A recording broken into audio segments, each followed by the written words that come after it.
Ladies and gentlemen, the President of the Republic of the Philippines, President Rodrigo Roa Duterte.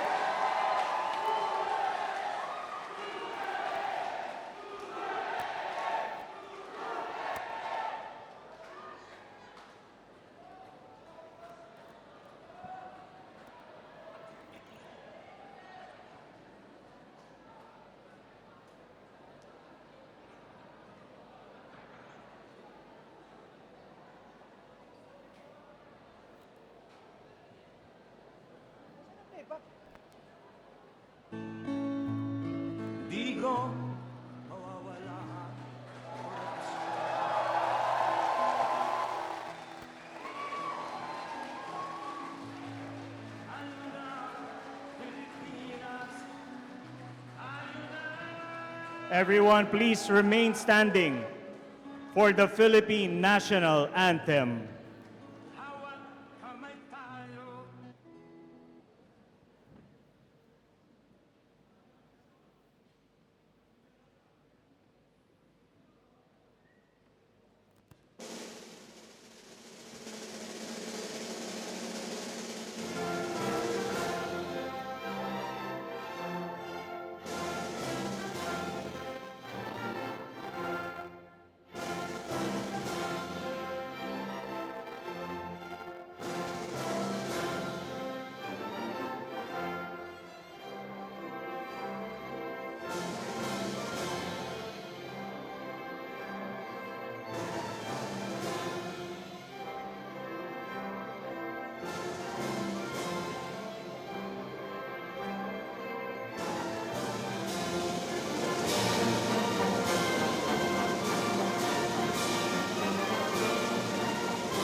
Please be seated.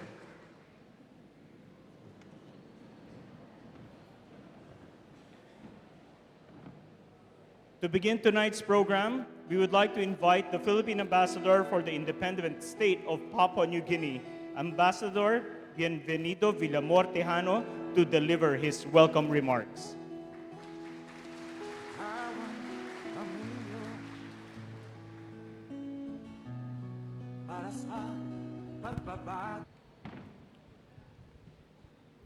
Magandang gabi po sa inyo lahat, mga kababayan.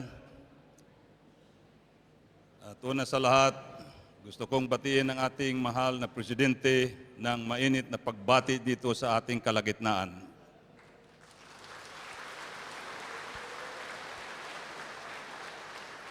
Kasama ng ating mga cabinet members na naririto sa harapan at sa ating mga kababayan na narito galing pa sa Pilipinas upang daluhan itong pagpupulong natin ngayong gabi. Inatasan po ako na magbigay ng welcome remarks. Ngunit kanina pa tayo nag-uusap, wala na akong masabi. Ganun pa man, mahal na Pangulo, gusto kong dalhin sa inyo itong buong kapulungan. Ito po ang kumakatawan ng mga OFW na naririto ngayon sa ating bansa. Sila po ang nagtsatsaga dito, nakikipagsapalaran upang makatulong ng kanilang mga kanya-kanyang sambayanan sa Pilipinas. Ngayong gabi, naririto upang kayo namin mapakinggan sapagkat marami na kaming naririnig sa mga lathalaan, mga television, at kami dito ay hanggang sa mga balita lamang. Ngunit ngayong gabi ay tunay ng totoo na dumating na itong aming matagal nang minimiti na makarating dito sa Papua New Guinea.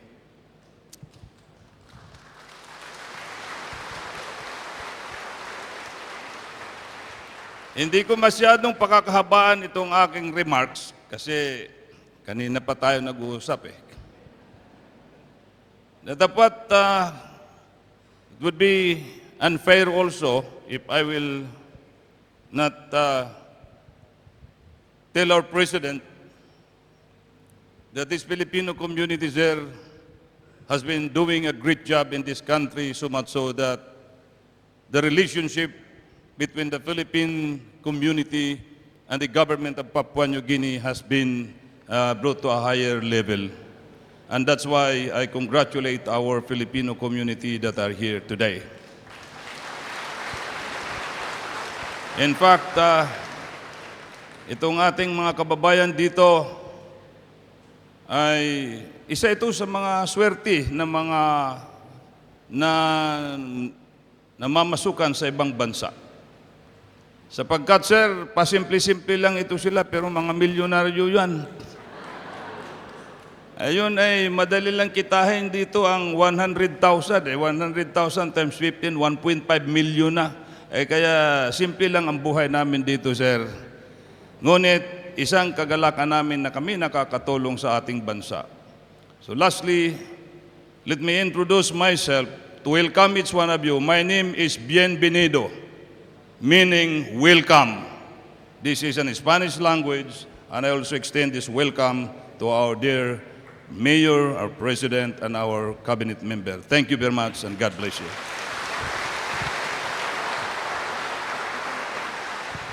Thank you, Ambassador Tejano, for your inspiring and heartfelt remarks. Next, we would like to present Ms. Maria Cecilia Caparas from the Philippine Embassy in Port Moresby for a special song number.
ng aking galaw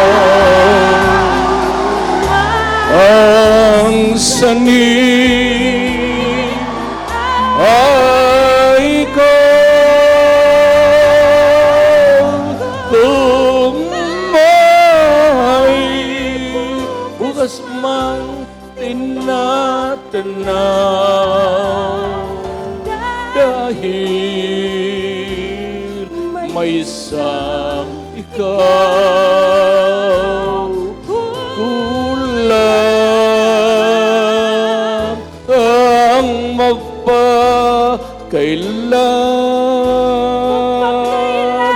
paman upang bawat sandali ay upang mulit muli ang mahalin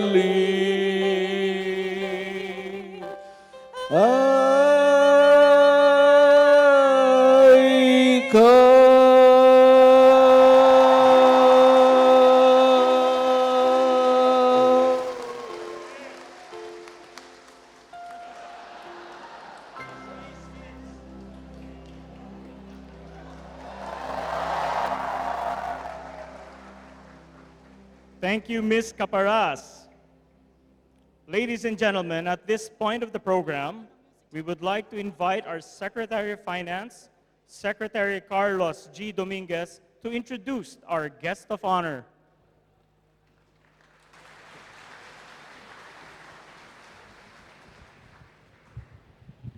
Ladies and gentlemen, I didn't bring my -1, so I cannot sing. Anyway, it is my distinct honor and pleasure to introduce to you the President of the Philippines, Mayor Rodrigo Roa Duterte.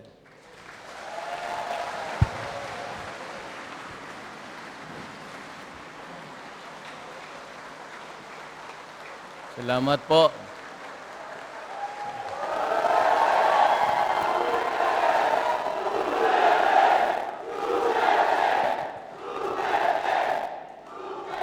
Kindly sit down. Salamat ho sa kortesiya.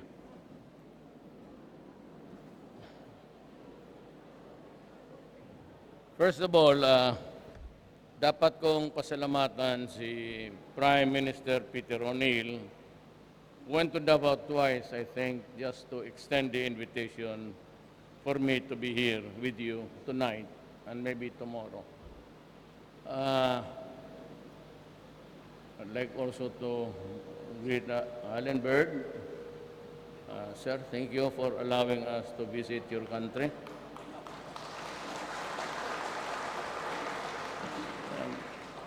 Papasalamat to ako sa mga Filipino dito. I think I once worked with a guy from the Philippines, si Flor Doliaga. Are you here? Magkasama ho kami noon. I was the House Counsel of Daticor, siya yung manager. Bagong abogado lang ako noon, kailangan ko ng trabaho. Nag-asawa ako kaagad at medyo nahirapan ako sa even the milk. Kasi yung gatas ni itong maldito na si Pulong, S26. So may lactose, intolerance. Napakamahal ng gatas. Karami namang problema binigay sa akin. But this time, I think he's running for congressman kasi napahiya. Kasi hiniya ni Trillanes. He was summoned to Congress. Ganon si Trillanes. Bibirahin niya yung mga pamilya mo. Hindi ikaw. At tapos sa tawagan niya, yung kagaya ng mga pulis. And if you know Angie Reyes, he was the naging Chief of Staff, Secretary of Defense, and he became the Secretary of Energy. Yung binastos niya na tapos the guy tried to stand up and said, I just want to protect my dignity. Tapos sinabi nito, I could not really believe it, from IPA mayor to IPA mayor na una pa. Sabi niya, you sit down because you do not have any dignity. Kaya pumunta doon sa cemetery ng nanay niya, pagkamatay, kasi napahiya. Ayan, ayaw ko sana ikwento yun, but Pulong, ang niyan, gaganti talaga yan. He will be running for congressman, tabla sila dyan. Sabi ko, kung kaaway man kayo ni Trillanes, pagdating ninyo sa Congress, magbarilan kayo. At mamatay ka, well, ililibing kita. Pero that's how it is. Pero ito naman si Trillanes, be careful with Magdalo. Be careful of yung partidong Magdalo. Ito yung mga rebuilding sundalo na nagkalat dyan sa Makati, pati sa Peninsula. And they destroyed everything. Parang ISIS ang mga buang. Wala siya kundi to kill, maghamon, magbastos. Be careful again with military. Ilalo na yung mga rebelde tapos na-rehab because they were extended pardon by Aquino. Ayun. So they became in a sort of invincible na. Pumasok na sa isip yung, well, I can do anything I want because I did the worst in my lifetime and yet I'm still here being a senator. Be careful with those guys. Maniwala kayo. Take it from me. Ako wala na yan. This is my last chapter. I cannot run again. I'm limited to 6. I'm halfway through. So, ang akin is just to take care of my country. The guy that introduced me, Sonny Dominguez, kababata kala kami niyan. Kayong mga taga Davao, sa Matina.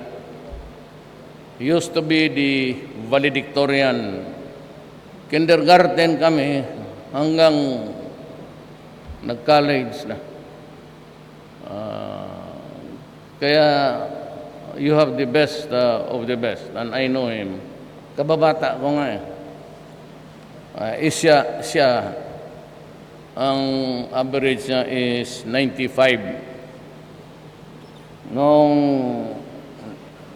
second year kami, napaalis ako sa Ateneo di Davao.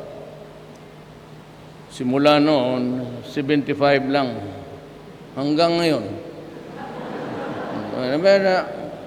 Ayun lang ang kaya ko eh. Ito naman si Andanar, graduate from the United States. Mon Lopez is an entrepreneur. Talagang bright to. Hinintay ko talaga ito bumalik from somewhere because I wanted him to be the trade secretary. Mahusay talaga to.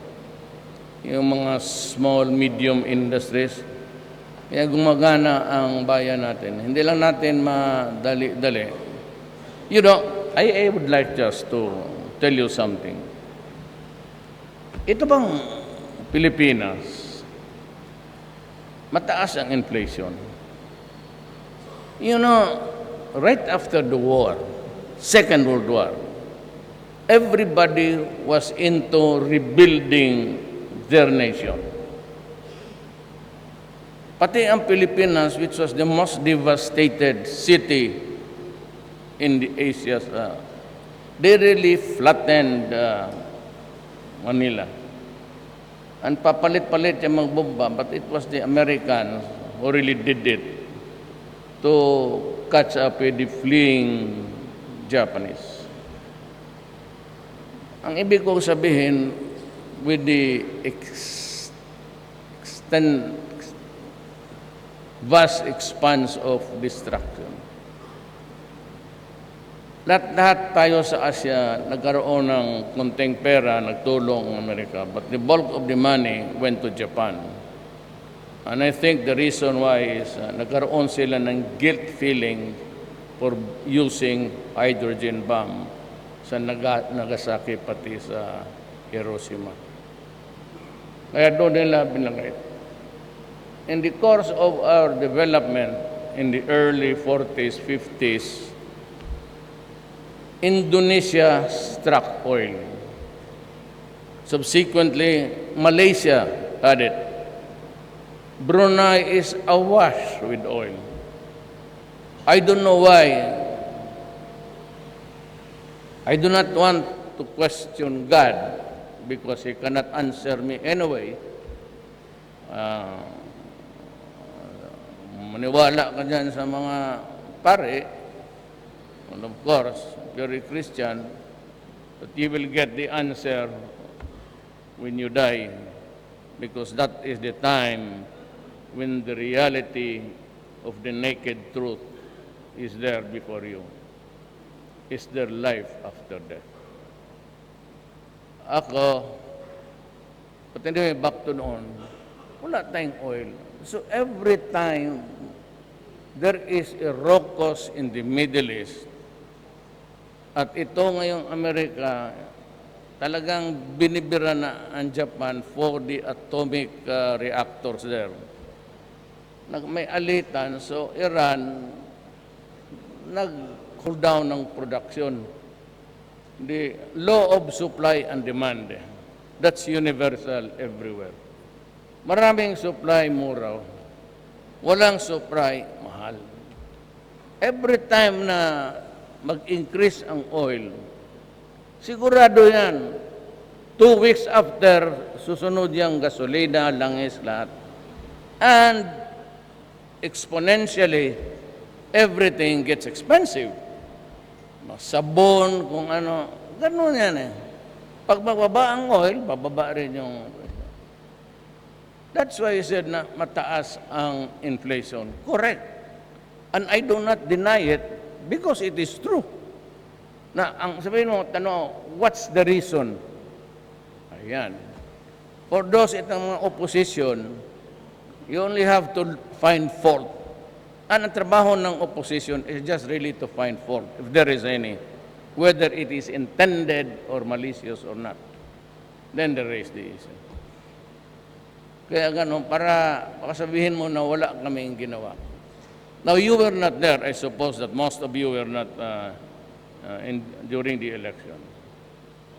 Remember, because I had a little money. Of the entire Philippines, I had only 4 governors of the 76 provinces. Ang governor ko, 4 lang. Abet, Antonio o Bataan, tapos Jaime Marcos, sa Cebu, wala.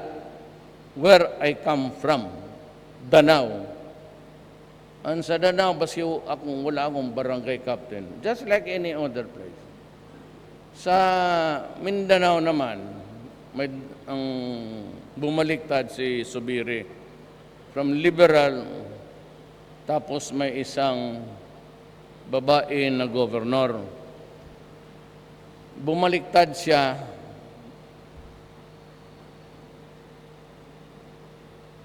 Ewan ko kung bakit bumaliktad siya.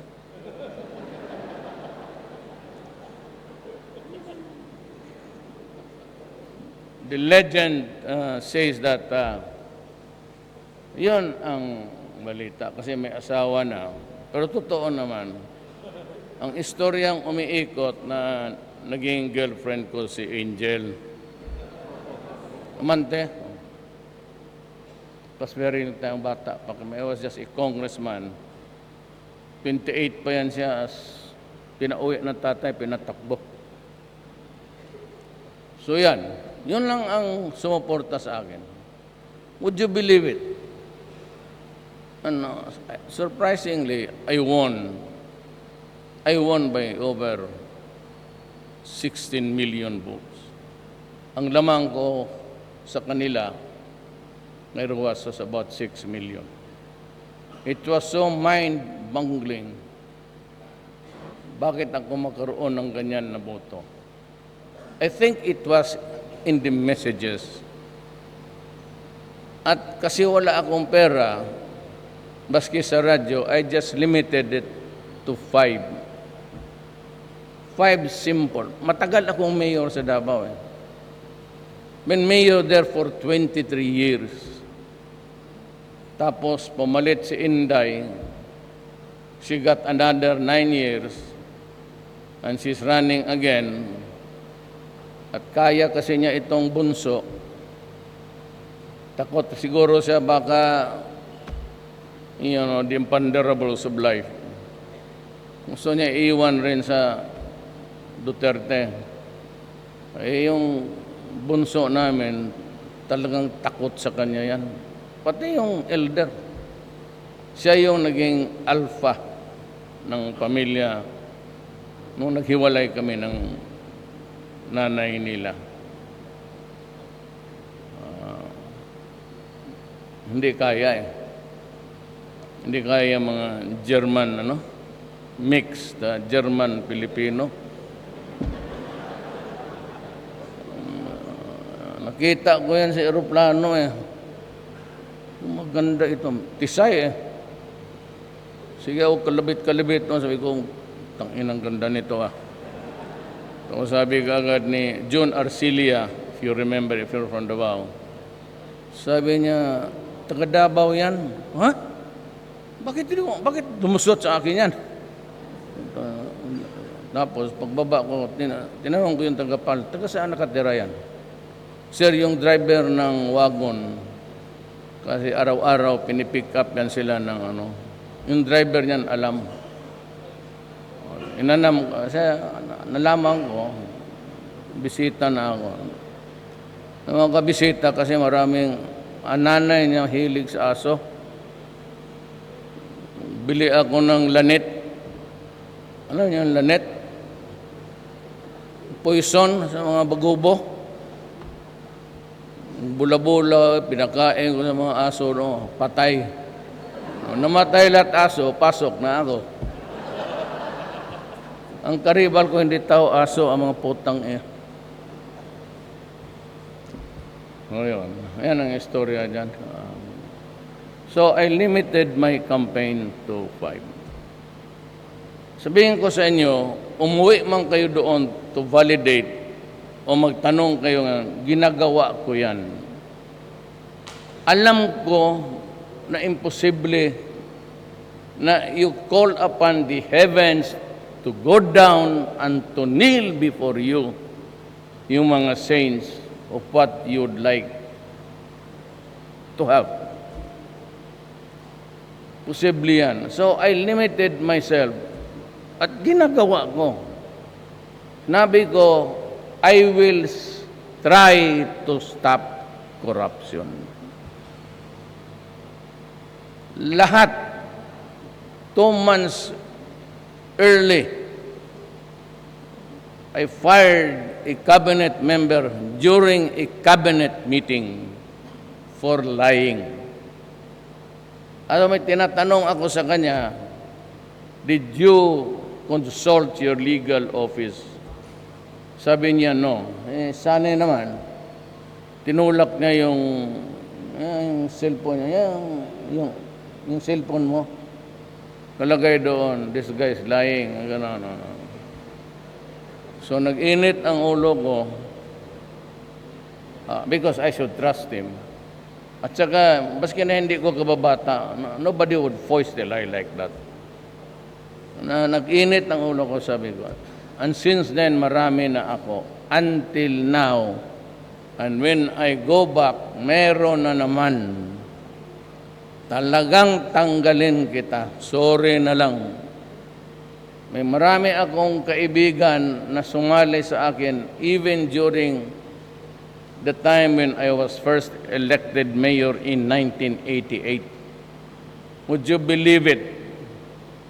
Ang naasar ako and what pisses me off, yung style ba na road, tumakbo ka na. Kasi ang bayan natin, wala talaga mo na kanon-kanon. Akala mo naman, the crusading saints of the country, only to be the first to commit. Isang buwan pa lang, pumunta na ng Europe, Australia, putang. So lahat ng nakita ko na travels more than 5. May mga director, tinawag record, Climate Change Conference, San Francisco. Climate Change Conference, Johannesburg, Africa. Climate Change, Brazil. Climate Change, Australia. Ano ito? Sir, mga konpa. Anong natutunan mo? Ang bagyo mamaya will hit landfall. Putang ina anong no? What did you accomplish all of these trips? Son of a bitch, you are just.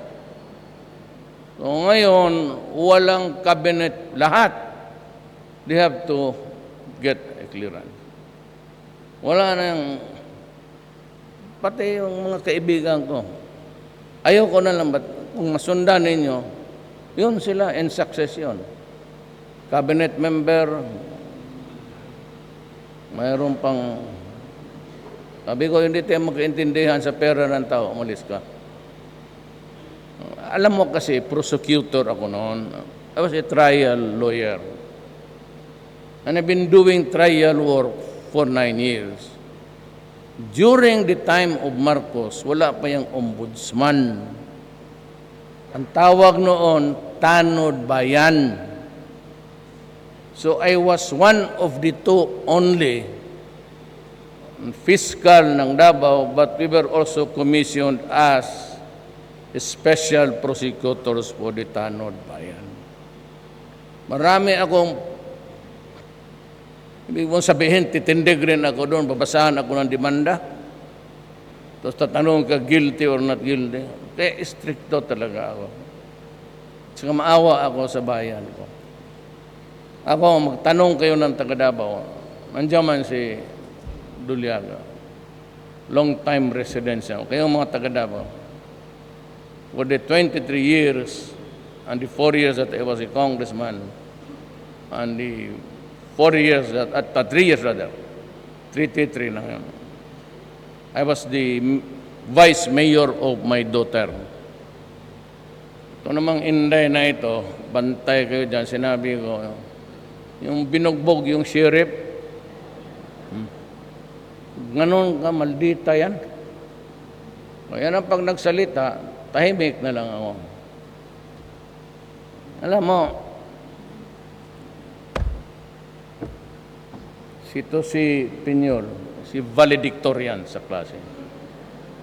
Papalay-palay lang yan. Panelo is an outstanding sartorial, yung mga attire ang kung hindi ka kasa, parang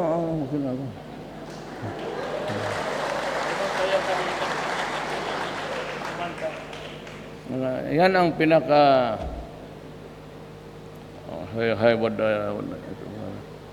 avant-garde. The avant-garde sa cabinet. Kami, t-shirt mo lang. Unique lang yan, no? Komportable man ako nito. So, ganon. Tapos, ang sinabi ko sunod, tatapusin ko itong droga. When I was mayor, I said, when I first won, I am going to build a city. Not a rich city. We do not have the money. Not really a beautiful city, kung aesthetic lang, it's older. But I will build a city that is just comfortable for everybody. So yun. At sinabi ko, kung nandyan na yung syudad na yan, do not destroy my city because I will kill you. Do not feed our children with shabu and drugs. Do not destroy the only assets that we have. Kasi putang ina, papatayin ko talaga kita. At ang tinuturo ko, who gave you the right to deprive us of our universal happiness? Bakit sino ka ba? Sisirain mo ang mga pamilya namin. Kami wala, kami dalawa ni Flor Dulyaga. I was just the house counsel at that time. And the Volkswagen that I had was karag-karag. Talagang yun lang ang means of transportation ko. Tapos, ang mga anak ko, papaaralin ko. That's the only thing that I can leave them to enable, the three to survive the tomorrows of their life. Ngayon, nung pagtanda ko, lalo na itong mga sundalo, pulis, sundalo, ayan, pulis yan. Yung dalawang doon, mga kapgo lang yan. Isa, yung aide ko, tumindig ka nga. Yan ang aide ko. Tapos ang protocol ko, tumindig ka nga, Igan.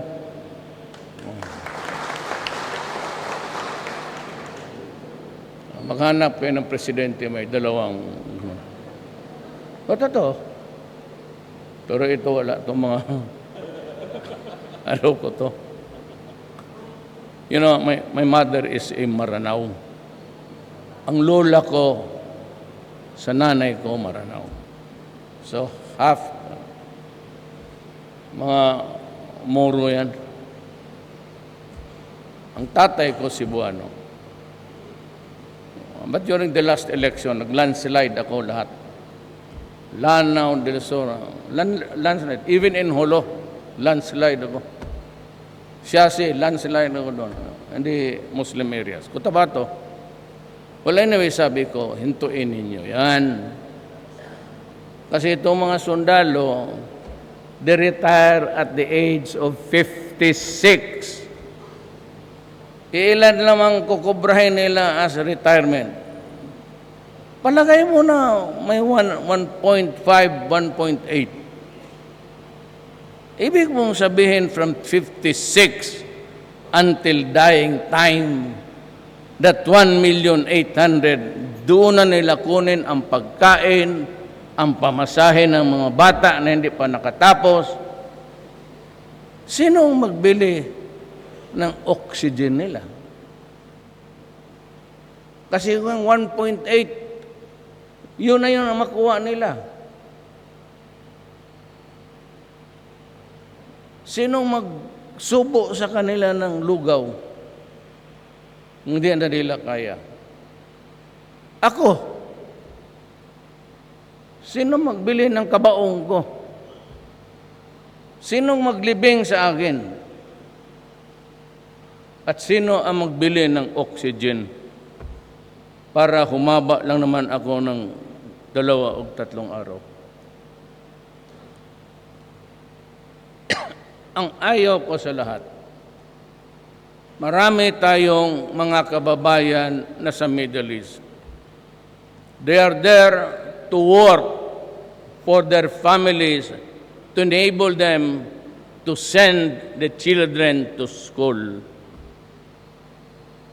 Now, I am not trying to be a generic here. Hindi naman lahat. But there are tribes in the Middle East which allows you to rape your slave or your paid servant. Allowed talaga yan. Kaya it's not new to me na marinig ko na all we have to do is to respond and take care and just act whatever there is that we can do for our fellow men. Kaya lang nung isa yung sa nalagay sa freezer, talagang pumutok. Ang sama kasi ng bunganga ko talaga pag putang ina kayo. Lahat na minura ko. Takbo-takbo yung ambasador nila. Sabi ko, you better stop that idiotic of allowing your... Just imagine, they endure rape, cruelty, pinagkahampas ng hose, pinagpapalo ng frying pan, and yet they stay there for 3 to 4 years, send the money back. Alam mo yan sa Tondo, pag nalaman, maliit na lugar pardon the word, wala namang mga bata dito. Tatangang sasalsalin yung bata hanggang bumigay. So ang parents keep on sending the money. You know, ang pamilya, if they lost a mother who's going abroad to work and endure human degradation, that family is not functional pag walang nanay. Ngayon, pag ang tatay pati magtrabaho sa labas, that family is totally dysfunctional. Iiwan lang yung anak doon sa kapatid, worse doon sa mga kapitbahay, sa lula na matanda na. So there is no supervision at all. Bastos man ako na pagkatao, pero hindi mo ako matalo in terms of high morality. Huwag lang yung putang ina, kasali, nasanay ako. Kaya, pagdating niyan, trabaho sila, pag-uwi nila dito, ang abutin nila is very tragic. Hindi nakatapos ang bata, nagkalat, yung babae, buntis, sino-sinong lalaki. Pag ginanon mo, putang ina, maubos ang ngipin ko niyan, papatayin talaga kita. Tatablahin kita. Bakit mo ginawa yan sa kapwa mo tao? Let's say kayo. Human rights.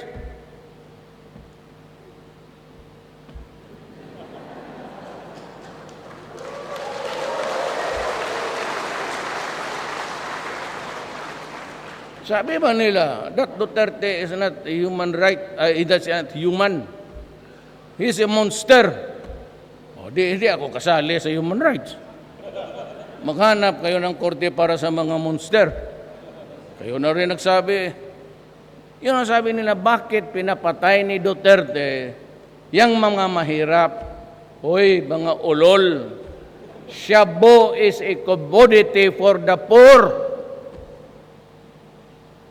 Ang mga mayaman sa Maynila, hindi yan shabu, cocaine, heroin. Pero hindi masyado magloko, kasi may mga pera, hindi naman magpatay, just to get the money to get the fix. So, wala. At saka, organic ang marijuana, pati cocaine. Galing sa plants. Galing ng tanim. Organic eh. Itong shabu is a chemical. Yung formalin, yung ipang-imbalsamar sa patay. Tapos yung tubig ng baterya. Yun ang tubig nila. Kaya ang tao talagang maluloko. Now, tell me, sabi noon 3 million plus ang addicted. There was this raucous quarrel argument about the exact number. Si Bato, who is by the way running for senators, kung malaala lang rin ninyo, he used to be my chief of staff for so long a time. Mahusay talaga to. Kailangan ninyo ng mga pulis na matino. At saka may isang bawal daw sa kampanya. Ulol, wala man ako sa Pilipinas.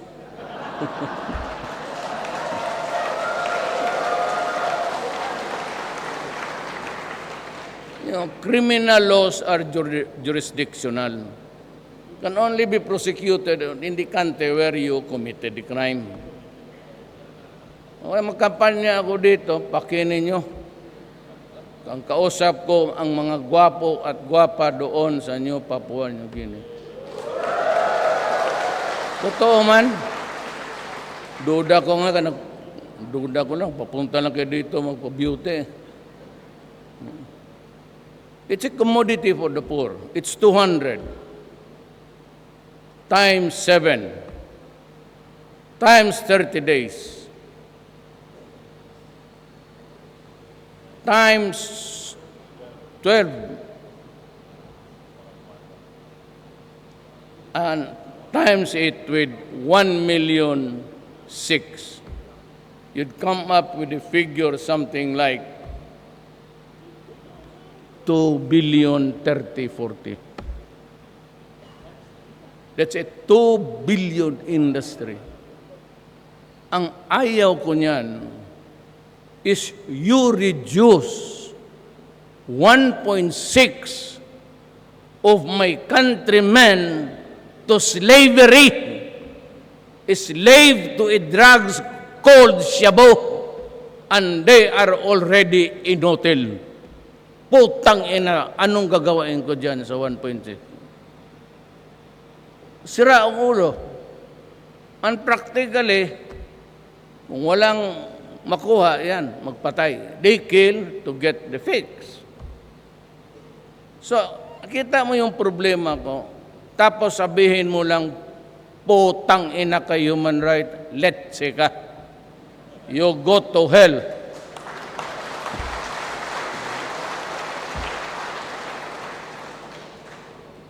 At saka, maybe after the end of my term, I will catch the next available flight to reach Papua New Guinea. Magtago na lang ako doon sa bukid na I'm sure the governor can arrange for a simple living there. You know, you should love Papua New Guinea. One is that you work here to earn money for your family and to send it, some of you. It is part of the cycle of the money that you send. How many centavos enriches the economy by so much. So you should be thankful, and I really thank you, Governor and the Prime Minister, that you have accommodated us, and I've heard that you have treated us very well. I tell you, the Filipinos who are here are really very industrious and the bright ones. You can take advantage of the expertise. I'm offering you, I was looking at it. We can come here, we can establish schools, if you want, university, and we are good at that. We will try to help you. At saka, thank you for accommodating us in giving away lands where we can plant. You know, Governor, most of the lands in the Philippines are not food crop. There are no more lands where we can plant to eat the palay. It's overtaken by multinationals. Be careful about that. Do that. You may, but do not allow the encroachment of multinational. Because at the end of the day, what you would get is the salary of your people, and yet the bulk, multinational, the bulk of the money goes to the company and goes everywhere. So what you get, you even buy, and also the salary is just the employment. So just do not allow big money to enter. You take time to develop. So ako ganon. Ngayon sinabi ko, walang korupsyon. Nandyan may mga cabinet members ko. Panelo, may presidential legal assistant. Walang transaksyon sa gobyerno involving public funds. MRT, LRT, reclamation, roads, train, hindi umaabot sa mesa ko yan. It starts with, if it's a project of the Department of Trade, goes to Moon. Siya, pag kanyang project niya, it begins and ends with Pinyol. I do not allow. Kaya ko magmura, baski kanino, yung putang ina kang korap ka. There will never be a time, not in a million years, na makasabi kayo, maninakaw ako o naghingi ako.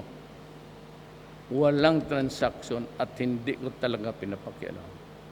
Nandyan mayan sila, tanungin ninyo after this program. Kung nagtanong ba ako na at what stage is it? Kandila yan. Basta ako, appointments, policies, mostly about policies of government. Pero hindi ako nakikialam dyan. Sabi ko, not in a million years. Wala kayong matutunan. Kaya lakas ng loob ko magmura baski kanino. And the other thing is that I will said, I said I will make peace with our country. The communists, the rebellion in Mindanao, there are two. The rebellion in Mindanao is one driven by territorial aspiration. Yan sila Murad, yan sila Miswari. But the other one, itong mga Abu Sayyaf who decapitate mga kidnap victims, they are driven by the spirit of ISIS. It's a corrupt religion. I don't know if it is a religion at all. They are using really the name of God in vain. Nila maloko, sabi ko, ang nanay ko maranaw. Fuck you. Sino? Ako ang lulukuhin ninyo? Taas-taas ka ng ano. Ang Davao, sino ang taga Davao dito para malaman natin?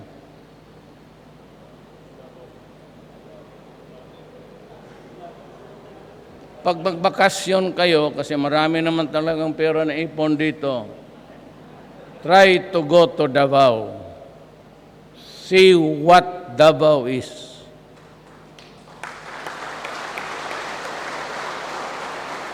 Sa Davao, everything closes at 12 o'clock. Ako noong na mayor, alas 2 yun ang closing time. Pagdating nitong babae, binaba niya ng 1, ako ng 1. You cannot be drinking all the time. Tapos, pagdating nitong inday na ito, binaba ng alas 12. It is the only place in the Philippines na wala kang makita naglalakad sa daan. Meron yung mga call centers, nandyan yung mga convenience store. Pero sabi mo, lakad-lakad ng daan, mag-standby ka dyan sa kanto. Yan ang ginagawa ko. I'm trying to tell the police you implement it in Manila. Medyo nag-reduce ang crime. Ito mga human rights, ano raw, ganito, violation of human rights, they can be anywhere they would want. Mga bugok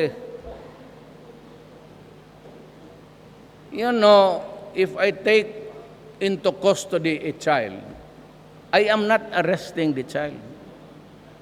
I am taking custody over the person of the child so that I can remove him from the streets and place him in a safe place for his own protection. Minor nga Kaya gano'n, ito mga human rights, mga taga-EU, yung European community, yung mga puti, kaya ako, narinig ninyo na dinamanda ICC, kasi investigahin daw ako. Sino may sabi sa inyo? Tapos yung putot na itim na prosecutor nila nandyan sa Manila, sige, papriskon kay she will start. Kung ikaw pututa ka, bantay, pag nakita kita, sampalin kita. I do not recognize the ICC. It is a creation of EU. Hindi yan yung criminal International Court of Justice. Ito, creation of EU. They want to spread their gospel of international governance. Mga gago, sabi ko, sino yung mga judges ninyo dyan? Ba't kasama ba kami pagpili itong mga gagong putang inang puti na yan? Baka ito, pedophile. Yan magkaramihan sa kanila. Ito, palahubog, itong judge na ito. Hindi ko man nakita ito. So why would I allow myself to be tried with a few idiots, human beings in this world? Yung prosecutor ninyo, yung putot na itim, taga saan ba yun?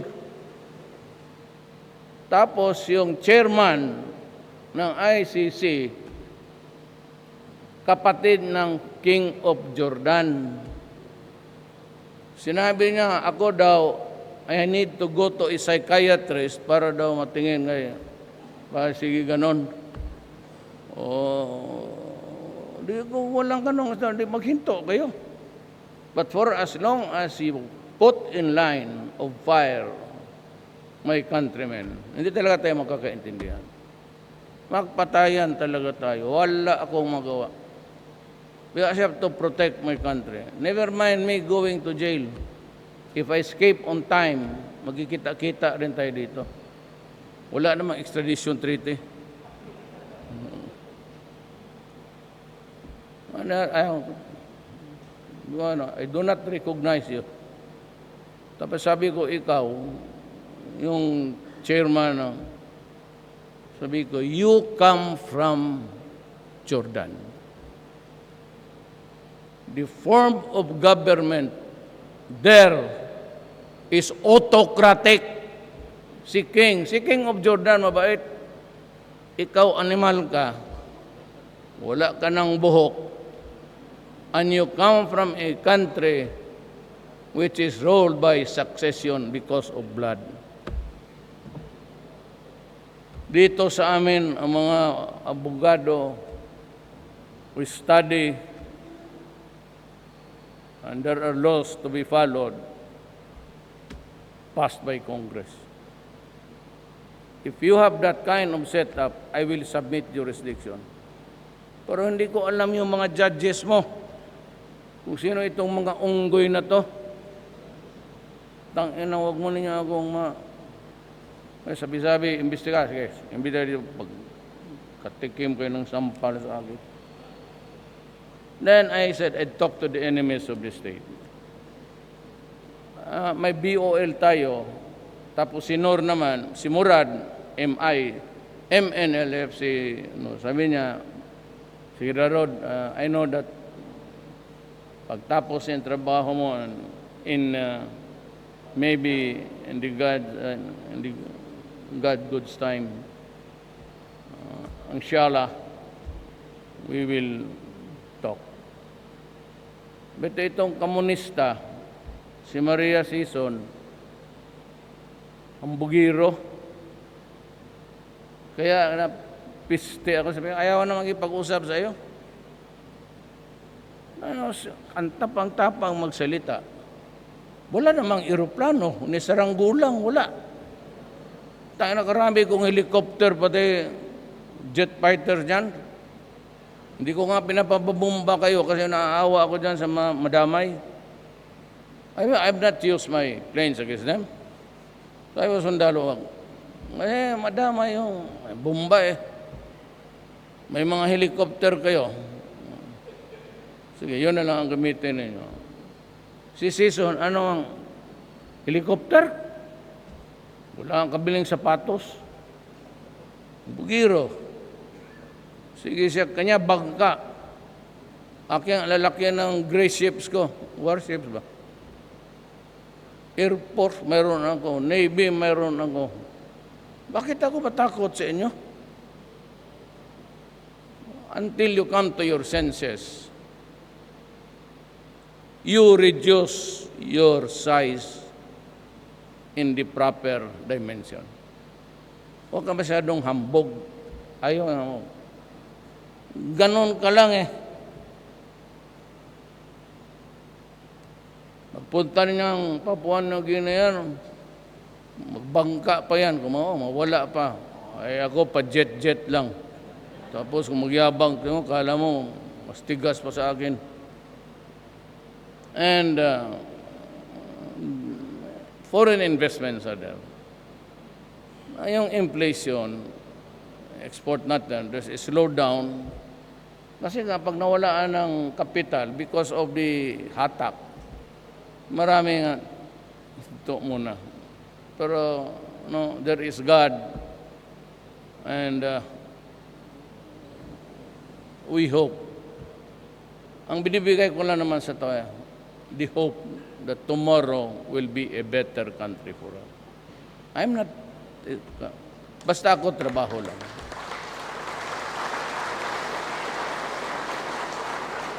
Yun lang ang ano ko. But yung sabi mo na mga train, ginagawa na yan. But wag na yan kasi mga joint yan. But, ang akin, the basic lang. Law and order. Pero tandaan niyo to, and I leave these words to you. And if I get to live only for a few years, malay mo, I said the imponderables of life. If we cannot have peace and order, and if we cannot stop corruption, Philippines would never grow. Paniwala. I only have to.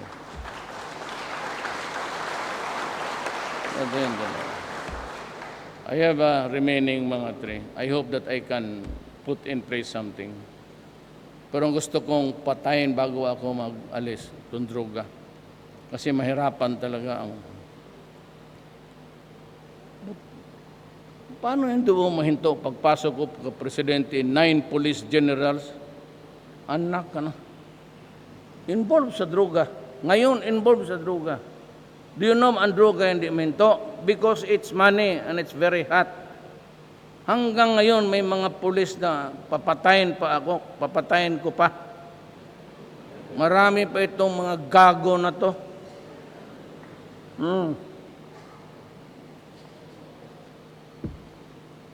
General problem ka dyan. Major problem ka lang. Huwag mo akong lukuhin kasi galing ako dyan. Sabi ko nga, kung ayaw ninyo ngayon kasi presidente ako, okay, I'll understand. Pero pag hindi na ako presidente, pag gusto mo ng gubante, pumunta ka sa bahay ko. Pag sinabi na tulog ako, sabihin mo, gisingin mo. Putang ina, gisingin mo ako pag hindi kita. Kasi pag matakot ka, walang mangyari. Kaya pag sinabi kong putang ina ka, patayin kita, patayin mo. Tapos talagang matauhan. Mga mayor,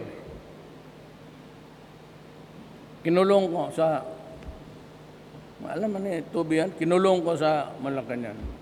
Sinabi ko talaga sa kanila, don't fuck with me. Don't fuck with drugs. Papatayin ko kayo. So, since then, ilang mayor na.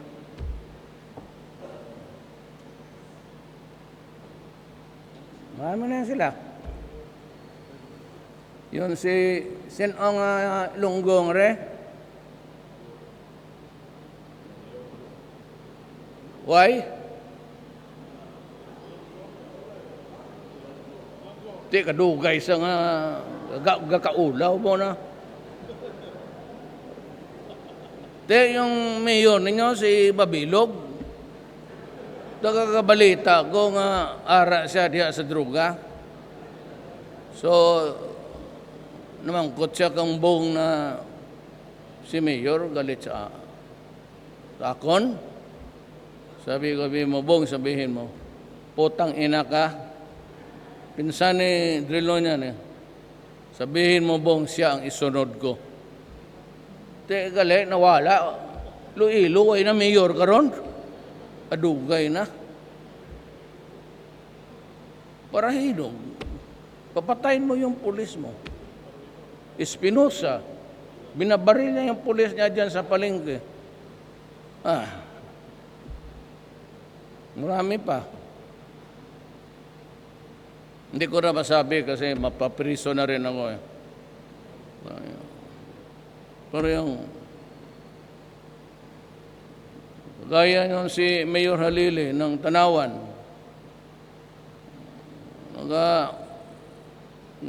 Bayang Magiliw. Bug! Patay siya. Tapos ako ang pagbintangan. Unfair sila sa akin.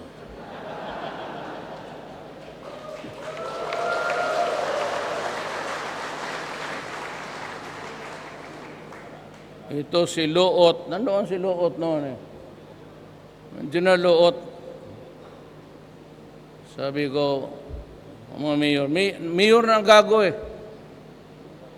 Sabi ko, ikaw, pinangalanan ko, ikaw Luot, putang inang general dyan. Siya yung arde ng Visayas eh. Kaya niya, Odicta, Espinosa, yung malaki. Kaya,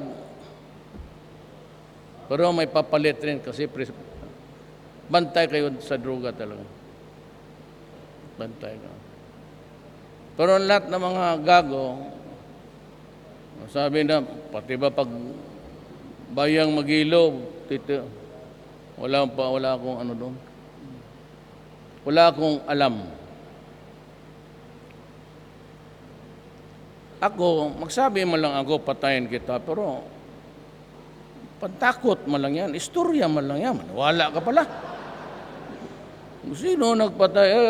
Pulis, tanungin mo. Hindi ako. Well, anyway, I would not take much of your time. It's really a distinct privilege to talk with you, especially in the presence of the mayor, Bird. I'd like to just say, I leave you with this. Papua New Guinea has been very kind to us. And I have talked to the Prime Minister. He went back and forth Davao twice just to invite me. That is why I came from Singapore. I flew in last night. I do not believe yung mga I skipped the... Kasi dumating kami doon from Davao 1:30. So we had to fix our things. At itong mga Australiano, hindi ko rin maintindihan.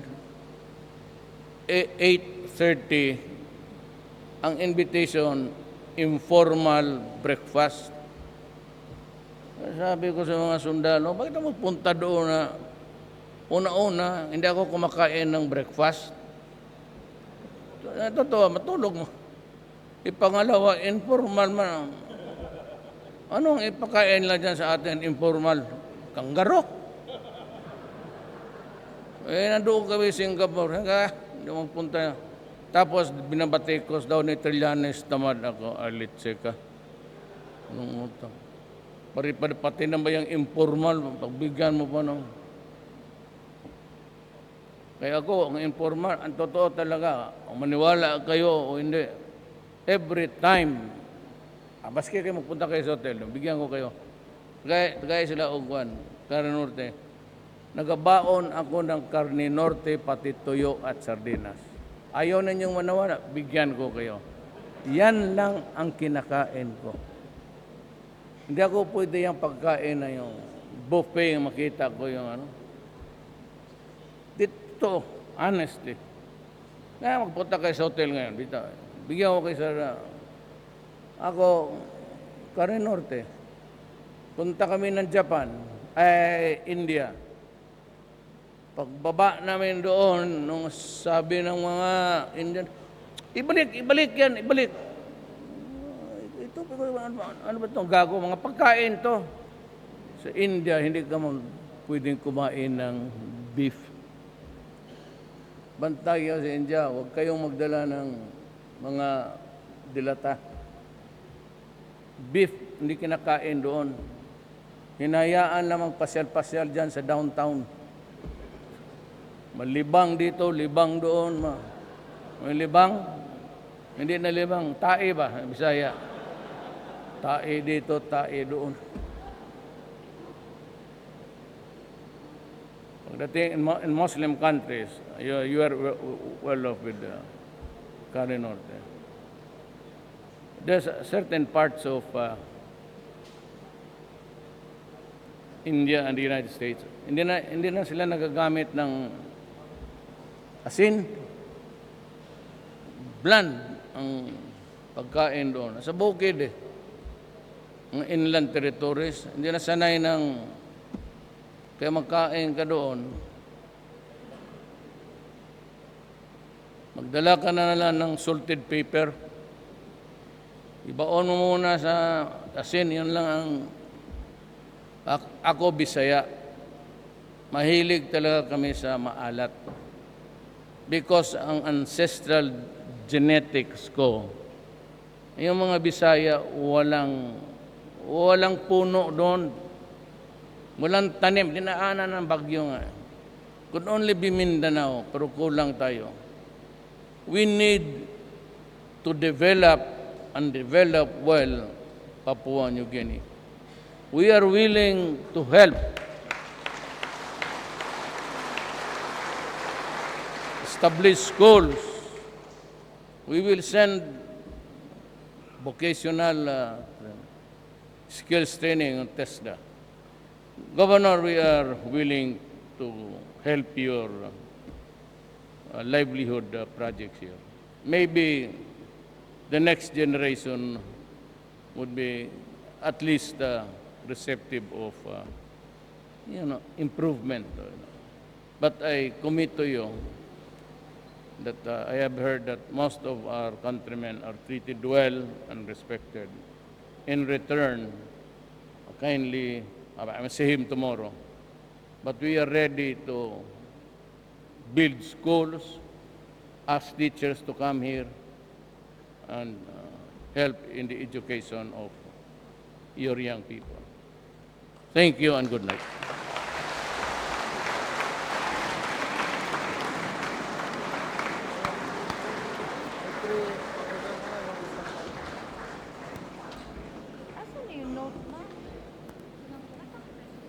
Thank you, Mr. President. This concludes our program for this evening.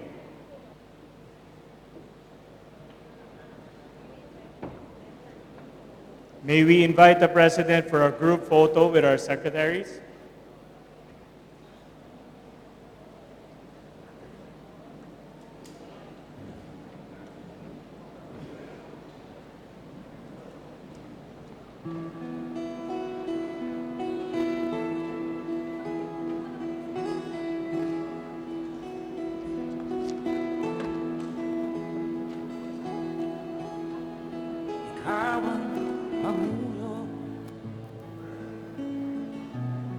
Para sa pagbabago, sawa na ang bayan ko sa magnanakaw na tao.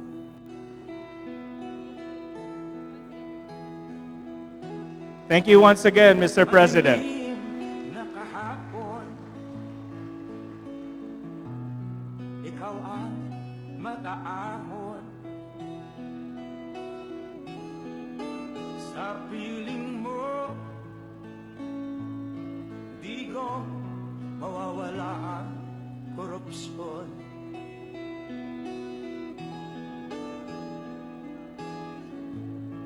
Tayo na Pilipinas, tayo na magbago. Hawak kamay tayo para sa pagkasenso. Ikaw at ako, tayong lahat kay Rodrigo Duterte, para sa tunay na pagbabago.